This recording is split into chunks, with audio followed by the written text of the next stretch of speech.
Ever wondered what's inside the encrypted traffic leaving your virtual private cloud? What if you could check without risking security? Today we're exploring TLS inspection with AWS Network Firewall to see what's really in that encrypted traffic. Stay with us to see how it works. Egress traffic from your virtual private cloud can hold sensitive customer data.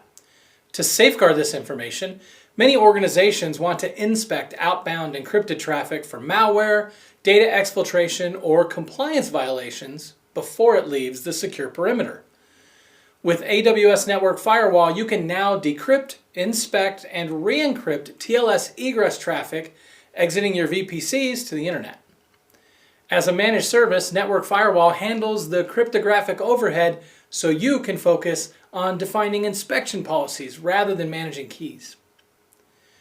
The simplest architecture for egress inspection can be found in the AWS Network Firewall Developer Guide, and it's called a simple single-zone architecture with an internet gateway. You'll find a link to this architecture down below. Let's have a look at the architecture. As you can see, we have a single region with a VPC, one availability zone, and two subnets, a customer subnet with some EC2 instances in it, and the firewall subnet with the firewall endpoint in it. Okay, now this is important to understand. We're going to configure our routing so that when the EC2 instances make connections to servers on the internet, that traffic will go through the firewall endpoint. This is how we get our TLS inspection to happen. We'll get to that in just a bit. Well, next we would add a CA certificate that can sign certificate requests, then create a TLS inspection configuration to define which TLS traffic to decrypt. Apply this config to a stateful rule group that authorizes the firewall to intercept TLS handshakes, dynamically generate session keys, and proxy the encrypted connections. Network Firewall will establish a connection to the destination server as if it were the client. Then it proxies the connection from the EC2 instances, in this case, to the internet server. Now, with the ability to examine those outbound packets. You can now configure TLS actions to block non-compliant egress traffic instead of allowing it, define custom domain lists to limit outbound connections to only approved sites, or use pattern sets to detect and filter uploads containing sensitive financial, healthcare, or proprietary data types. This stuff is cool. With AWS Network Firewall easing the complexity of TLS inspection, you can now achieve deep visibility into all encrypted egress traffic without compromising the privacy of your customers and partners. This allows you to confidently enable direct internet access from workloads while still maintaining governance and security controls over what leaves your virtual perimeter. Oh, and Network Firewall integrates with other AWS services like GuardDuty to identify suspicious outbound flows based on threat intelligence. You can also pair egress inspection with AWS Web Application Firewall to scan HTTP body content for vulnerabilities. By combining the scalability and automation of Network Firewall with multiple layers of analytics and malware protection, you can achieve comprehensive, secure egress filtering without undermining productivity or agility. This allows your organization to embrace cloud-first strategies, knowing that your encrypted data in transit remains visible and protected at all times. Now that you have a sense for how TLS inspection can benefit your organization, let's have a look at the feature in action. Let's jump into the lab. First, we need to get a certificate generated that we will use with Network Firewall to present to our internal clients when they make TLS requests. In the folder here, I'm going to run the create certs script. Now let's switch over to AWS Certificate Manager. We'll import a certificate. This is the one we just created. Let's start with the certificate body. From the CLI here, we can copy that information to the clipboard using pbcopy. And let's pass that in. Next, we need the certificate private key. We can do the same thing. We'll copy that and again, paste it in. And finally, the certificate chain. Let's copy it and now paste it. Click on Next. We can add some tags, and finally, we review and import. A quick refresh, and we see that the certificate is imported. Click on the certificate ID to see the details. Now let's jump over to S3. Here I've created a bucket and I have uploaded the CA certificate to this bucket. I'll need to get this certificate on the clients so they will trust the certificate that Network Firewall presents them. Let's SSH into our client. We're going to update our CA trust, and then let's import the certificate from S3. Let's do that again with the sudo command. And finally, let's cat out the file and see that it's been imported. We can do this again and pipe to more, and there's the certificate right there at the top of the list. Now that I have the certificate, my client will trust that certificate when it's presented by Network Firewall. Okay, our next step is to configure Network Firewall. So let's open our VPC page and scroll down to our Network Firewall rule groups. Let's have a look at our stateless rule group. This is set to forward all traffic.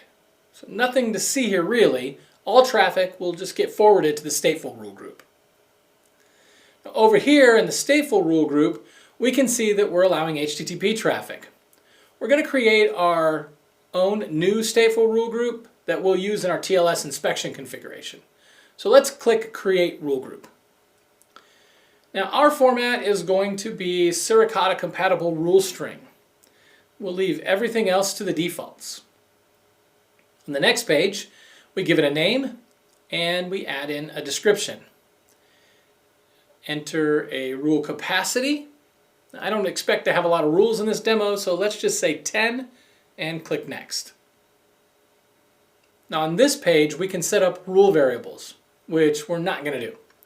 We're going to skip past that to the Suricata compatible rule string, and we're going to enter a few rules here. Don't give too much attention to the rules. The general idea for this demo is that I'm going to pass everything. Of course, your rules will vary depending on the needs of your organization. All right, we click Next and Next again. Let's give the configuration a tag. Click Next to review our configuration. Scroll down and click Create Rule Group. All right, next let's go to TLS Inspection Configurations, and we'll click Create TLS Inspection Configuration. And on this page we can add server certificates for inbound inspection, but we aren't doing that at this time. Instead, we need to select a CA certificate from the drop-down under the heading CA certificate for outbound SSL/TLS inspection-new. This is the certificate that we imported to Certificate Manager earlier in this video. On the next page, we give our configuration a name. Let's copy that and make it our description as well. And on the next page, we will define the scope. This is defining the traffic that AWS Network Firewall will be inspecting. For this, I only want my configuration to inspect traffic on port 443. Now, your configuration may vary here if you want to inspect TLS on other ports. Once I enter the custom destination port, it's important that you click on Add Scope Configuration. Once we do that, we'll see the configuration listed below and it's safe to click Next. Now on the Advanced Settings page, we now have an option to check certificate revocation. When you click Enable here, you can now define actions to take when a certificate has been revoked and when the status of a certificate is unknown. Notice the options here are to pass, drop, or reject. Pass is self-explanatory.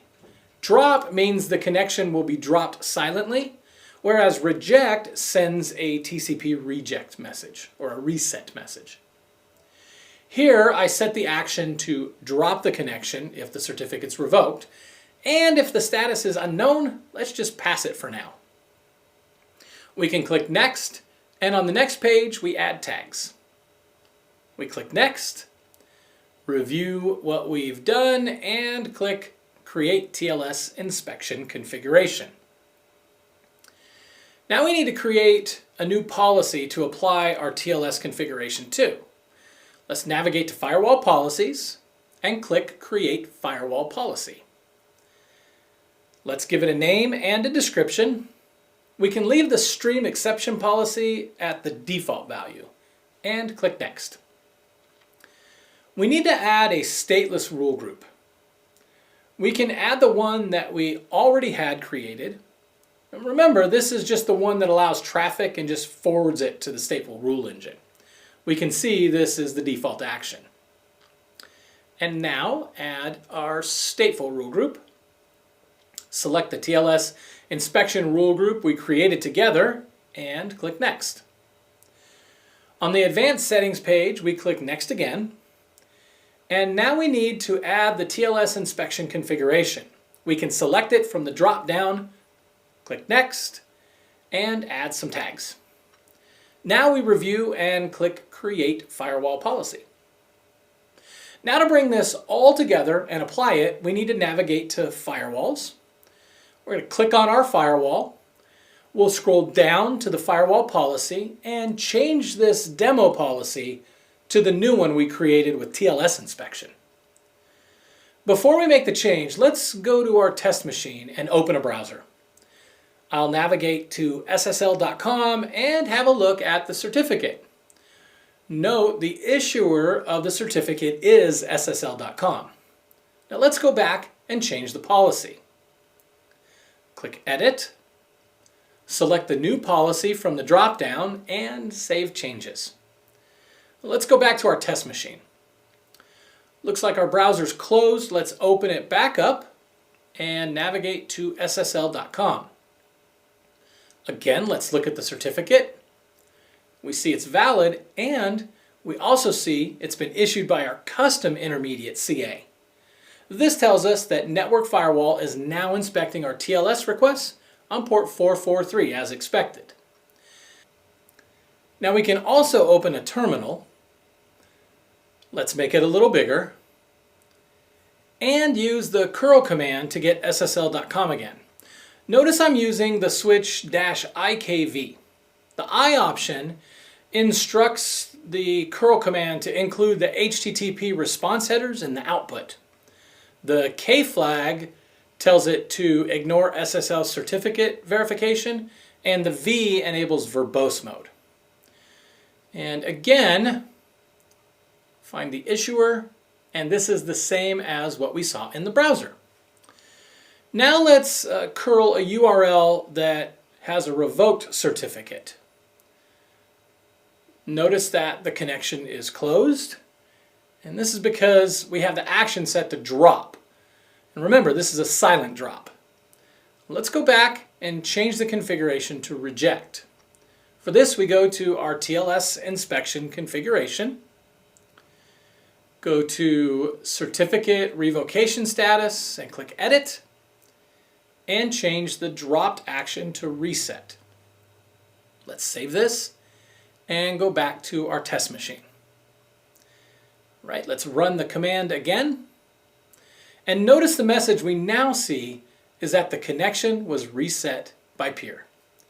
Pretty cool, right? Well, that's a wrap. I hope you enjoyed this action-packed demo showing off the incredible TLS inspection powers of AWS Network Firewall. With just a few clicks, you can gain X-ray vision into your encrypted egress traffic. How cool is that? Now, if you want to try this for yourself, be sure to check out the links below for step-by-step guides and architecture diagrams. Experiment with different inspection rules and traffic filtering scenarios. There are many possibilities to fit the needs of your organization. Make sure to like and subscribe so you don't miss out on more exciting security content. And until next time, stay curious and keep honing your cloud security skills.